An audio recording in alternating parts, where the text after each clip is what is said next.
Hey, Friar, what's another future award that you're looking at here? So Mobley looks to have the Rookie of the Year on lock, right? Minus 750. Tyler Hero's a runaway at minus 1,400 for six man. John Morant looking like a lock at most improved at minus 550. So do you maybe take a long shot in one of these departments, or do you go over to Defensive Player of the Year, Coach of the Year, because there's still some time here to decide those? So I think for most improved, as much as I love John Morant and what the Grizzlies have done this year, Desmond Bane is also right there too. They've been a great team top to bottom. And the thing is too, with John Morant out this season, the Grizzlies have done pretty well. So I wouldn't necessarily call that a lock.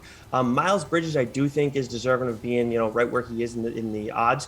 But I like Darius Garland a lot this one too. And Anthony Simons is another guy who I think is deserving of this award, but he's not going to sniff this at all. Unless the Blazers go on a run. But we talk about the Sixers and why you can't bank on Embiid and all that. So I think if you want a little bit more of a long shot, I think Garland is a good play here. But my favorite one, I think, when we're looking at these futures awards, aside from Jokic for MVP, I think that JB Bickerstaff for Coach of the Year has a legitimate case. I know Monty Williams is ahead of him in the odds right now, but no one expects the Cavs to go off like they have this season, and they're still, right there in the hunt for the playoffs and everything in a comfortable spot, and could win their division this year. And they've dealt with adversity throughout the course of this season. I know they added Karis LeVert and pivoted well, but still losing Sexton, Rubio was having a good year too. So I think Bickerstaff, especially given where they were last year, is a good guy to go with for Coach of the Year. Whalen, what's another future award you like? So I kind of like Kevin Love at 25-1 for Sixth Man of the Year, and the odds, which Tyler Hero is minus 1,400. That implies that he essentially has this locked up, and he probably does. But narrative-wise, I think Kevin Love has one of the strongest Sixth Man of the Year narratives you'll ever see. I mean, I think coming into the year, we all thought there was a chance that he might just be sent home. Like, he had shown no indication that he wanted to come off the bench and play 20 minutes a game. And instead, he's been perfect in that role. He's averaging 22 minutes, been super efficient, finally staying healthy for the first time in 5 years. And obviously, he's been a key cog in Cleveland, being one of the biggest surprises of the year. So if we see Tyler Hero falter down the stretch, or maybe there's an injury and he misses a bunch of time, I do think there's a chance that Kevin Love could sneak into that debate. But I'm going to go to Coach of the Year as well and agree with Nick here. I don't understand why Monty Williams is minus 330, and his odds actually got better after they lost Chris Paul, which I guess that part I understand. But this team basically runs itself. Chris Paul is kind of halfway the coach of this team, and I do think there was a case for Monty Williams to win Coach of the Year last year.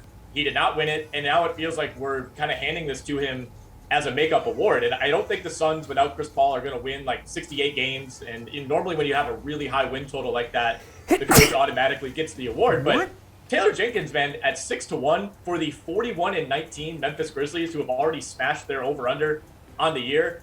9 out of 10 years, Taylor Jenkins is like minus 10,000 favorite to win this award right now. And he's third behind Monty Williams and JB Bickerstaff. It's crazy.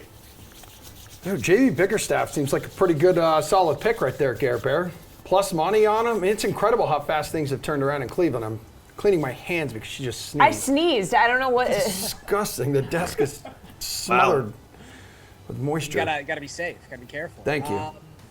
Yeah, it's interesting. Like, Cleveland has a legitimate case to win a lot of these awards in some capacity. It probably will just end up being that Evan Mobley wins Rookie of the Year, and that's kind of like the Cavaliers award for the year. So maybe voters don't feel like they have to give, Kevin Love Sixth Man, although I do really like Love's case. I actually bet him when he was 60-1. I mean, 25-1, a little less appealing, just considering, how strong some people feel about Tyler Hero. Like, apparently there's like unnamed scouts who feel like he was robbed of his all-star spot this year. So who knows, man? People feel ways about Tyler Hero that I will never understand. The John Morant stuff for most improved player, I just don't like betting on most improved player, mostly because I don't understand it. How someone who was the second overall pick in the draft, making a jump in his second season to his third season, is considered most improved.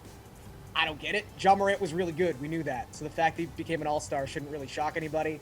I just don't like betting on that award because the rationale for it can change so many different ways. So I'm going to look at Defensive Player of the Year. I think this could kind of be like Giannis's consolation prize. And it's interesting that he has the third lowest odds to win this award at plus 425. Rudy Gobert obviously is like the Lou Williams of this category in terms of like Lou just won Sixth Man every year because he could. Gobert has to be mentioned, but Gobert and Draymond Green have both missed huge sections of this season.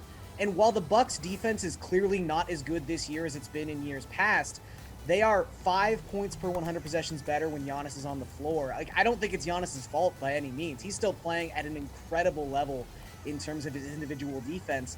And I also think, like, you got to look at this in unique ways as well. Like, Giannis leads the league in free throw attempts. Like, that helps your defense. That helps Milwaukee not have to get into these transition scenarios and set up a defense. Like, Giannis is so important to that team's defense that I think maybe just with how many games the other guys have missed, with maybe some voter fatigue for Gobert, that this could be the award. They're like, yeah, Giannis can't win MVP again, but we'll give him Defensive Player of the Year.